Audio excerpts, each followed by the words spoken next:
E a juíza que mandou prender o Gustavo Lima, hein? Será que ela é aprendiz, aluna, discípula dele, do Todo-Poderoso, Supremo, Alexandre de Moraes? A ordem de prisão contra o Gustavo Lima não durou nem 48 horas e já foi revogada. E quem assistiu ao vídeo que eu publiquei aqui no canal há 4 dias já sabe que provavelmente a prisão ia mesmo cair. Era essa a minha aposta, mesmo sem ter tido acesso à decisão completa, que estava sob sigilo.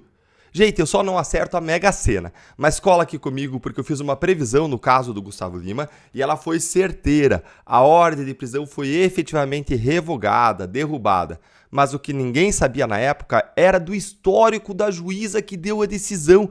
E, gente, você vai se surpreender com a relação entre a juíza e o ministro Alexandre de Moraes. Deltan, o que esses dois têm a ver?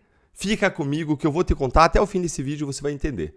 Por que a prisão do cantor foi derrubada?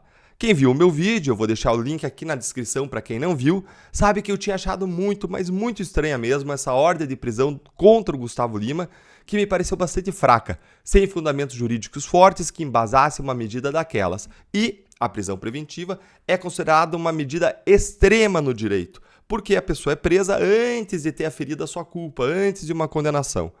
E o desembargador Eduardo Maranhão, lá do TJ, Tribunal de Justiça de Pernambuco, que reverteu a decisão contra o Gustavo Lima, que mandou soltá-lo, concorda comigo. Dá uma olhadinha aqui nessa matéria do Estadão. A matéria aqui é intitulada Gustavo Lima tem a ordem de prisão revogada. O desembargador também determinou o afastamento da suspensão do passaporte e do certificado de registro de arma de fogo do sertanejo.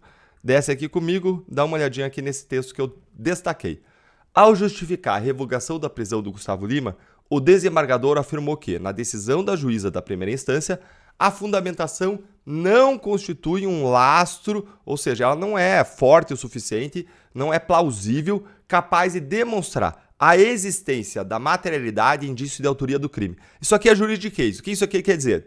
O que ele está dizendo aqui é que a fundamentação da decisão da juíza que mandou prender o Gustavo Lima não tinha demonstrado de forma minimamente suficiente a prova de que um crime existiu e que provavelmente o Gustavo Lima era autor do crime.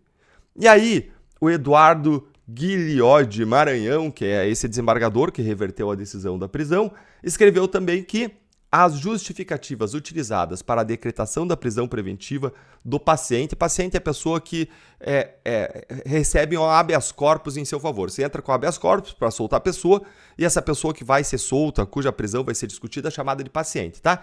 E ele está dizendo aqui que as justificativas que foram usadas para a prisão do Gustavo Lima e para a imposição de outras medidas cautelares, como restrição do passaporte, restrição de registro de arma de fogo e assim vai, constituem meras ilações, chutes, palpites, impróprias e considerações genéricas, vagas, desconstituídas, sim, de qualquer evidência material, de qualquer prova material a justificar, neste momento, a prisão preventiva, que ele chama aqui de segregação cautelar. É um outro nome aqui para a mesma coisa, gente.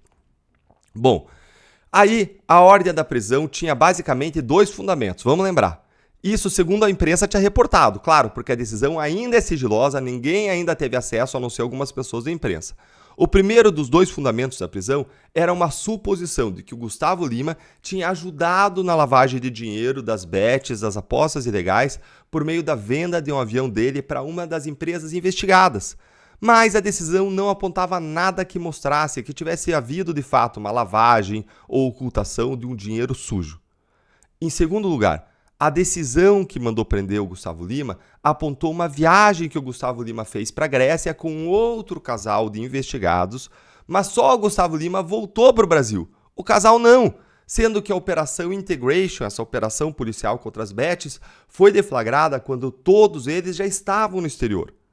Só que eu sempre achei esse fundamento dessa juíza muito estranho, pela seguinte razão: não tinha qualquer prova de que os 3, ao viajarem para o exterior, sabiam da investigação contra eles, e nem que eles estavam proibidos de viajar. Além disso, o fato daquele casal investigado não ter voltado para o Brasil não é, obviamente, de responsabilidade do Gustavo Lima, que não tem qualquer poder ou autoridade legal para compelir, para obrigar, para forçar alguém a retornar ao país com ele. Se ele fizesse isso, ele seria preso aonde estivesse, porque o que ele estaria fazendo seria um sequestro das pessoas, um cárcere privado. Isso não existe, ele não podia fazer isso. A ordem de prisão também não fazia sentido, porque ela era anterior à viagem e os investigados, obviamente, não sabiam que a prisão existia. Então, eles não estavam fugindo de uma ordem de prisão se eles nem sabiam da existência dessa ordem de prisão. E olha aqui o que disse o desembargador. Lê comigo aqui na reportagem do Estadão que eu vou mostrar para vocês. Ó, acompanha aqui comigo. Sobre a acusação de ter ajudado o casal dono da Vai de Bet a fugir do país, o desembargador afirmou que o embarque dos dois aconteceu em 1/9, ou seja, 1º de setembro agora, enquanto as prisões preventivas foram decretadas só depois do dia 3 de setembro de 2024. Logo, resta evidente que esses não se encontravam na condição de foragidos no momento do retromencionado embarque. Tampouco há que se falar em fuga ou favorecimento de fuga. Ou seja, exatamente o que a gente tinha dito, pessoal, exatamente o que a gente tinha previsto. Só que aí, gente, como na internet nada fica escondido por muito tempo, logo descobriram o que essa juíza fez no verão passado. E não é nada admirável. Essa juíza simplesmente mandou prender um jornalista que a desobedeceu após ela ter determinado a exclusão de uma série de postagens que o jornalista tinha feito. Essas postagens estavam denunciando um esquema de corrupção ou um suposto esquema de corrupção, e aí a juíza mandou excluir as reportagens. Hã? Juíza mandando excluir reportagem? Juíza ordenando censura? Isso te lembra alguma coisa?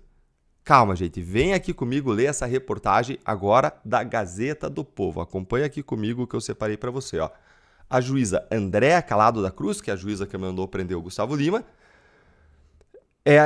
e também mandou prender a Deolane Bezerra no dia 4. Essa juíza ela já teve várias decisões contestadas. Em uma delas, a magistrada mandou prender um jornalista por descumprimento de medidas cautelares que exigiam a exclusão de reportagens devido a um processo de injúria e difamação contra um promotor de justiça. O Ministério Público denunciou a magistrada por abuso de autoridade nesse caso em abril deste ano. A situação chegou ao Conselho Nacional de Justiça e a decisão contra o repórter Ricardo César do Vale Antunes foi derrubada em segunda instância pelo Tribunal de Justiça de Pernambuco. Essa aí é a situação dessa juíza. Mas, Elton, por que a juíza mandou excluir as reportagens do jornalista? Eu vou resumir bem a história para você. O jornalista Ricardo Antunes, ele denunciou o promotor Flávio Roberto Falcão Pedrosa, de Pernambuco, nas suas redes sociais, o que resultou em um processo do promotor contra o jornalista, contra o Antunes, por calúnia, injúria e difamação. Nesse processo, a juíza mandou derrubar todas as postagens que continham essas reportagens, mas algumas permaneceram, o que o jornalista, o Antunes, justificou como um erro da equipe responsável pelas suas redes sociais. Ele também não teria comparecido a uma audiência de instrução do processo criminal porque ele estava de férias na Espanha, em um local com difícil acesso à internet de qualidade. Em resumo, foi isso que aconteceu. Aí o que a juíza fez? Ela simplesmente deu uma de Alexandre de Moraes para cima do jornalista. Lê aqui comigo no site da Gazeta o que ela fez. Olha aqui, ó. Decisão cita argumentos do ministro Alexandre de Moraes. Gente, olha quem que é a referência dessa juíza. Além disso, a pedido do Ministério Público de Pernambuco, a magistrada determinou o bloqueio e a remoção dos perfis do jornalista do Instagram, do X, do Facebook e do YouTube, bem como a apreensão do passaporte do acusado.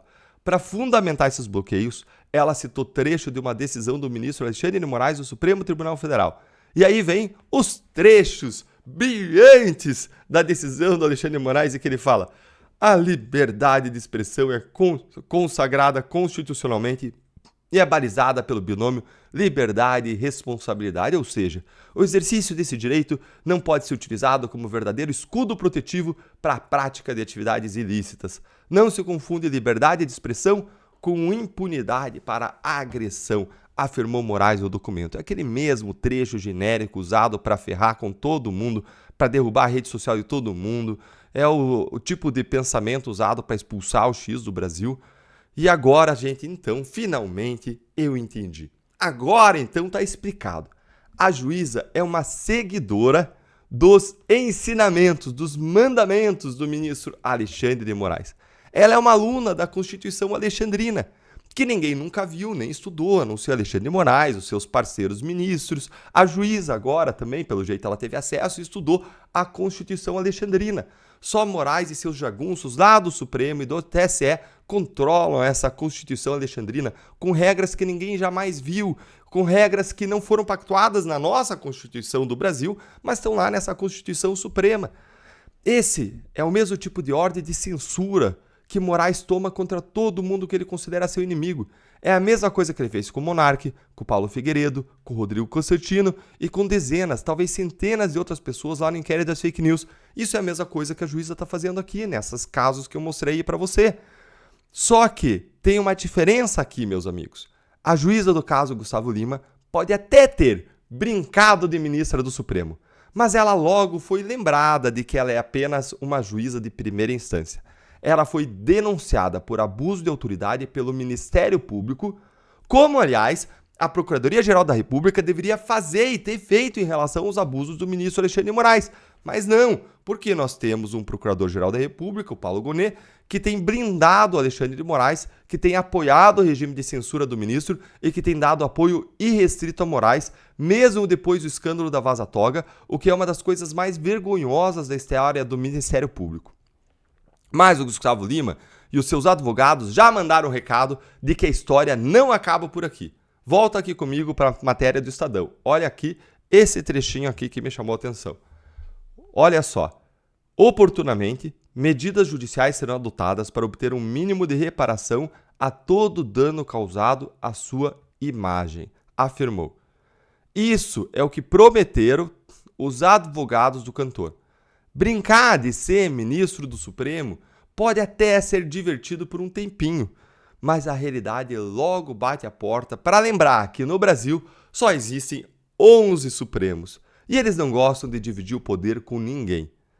Se você também tem medo de um Brasil se tornar uma Alexandria, com a expansão desses abusos dos juízes que decidam imitar o Alexandre de Moraes, então curte esse vídeo, porque isso faz a nossa voz, a nossa indignação conjunta chegar mais longe. Se inscreve no nosso canal para você receber nossas análises, para a gente lutar junto. E se você clicar no sininho, isso garante que você receba notificações de novos vídeos. E para fechar, deixa o seu comentário aqui e me conta. O Brasil está se tornando uma Alexandria? O que você acha?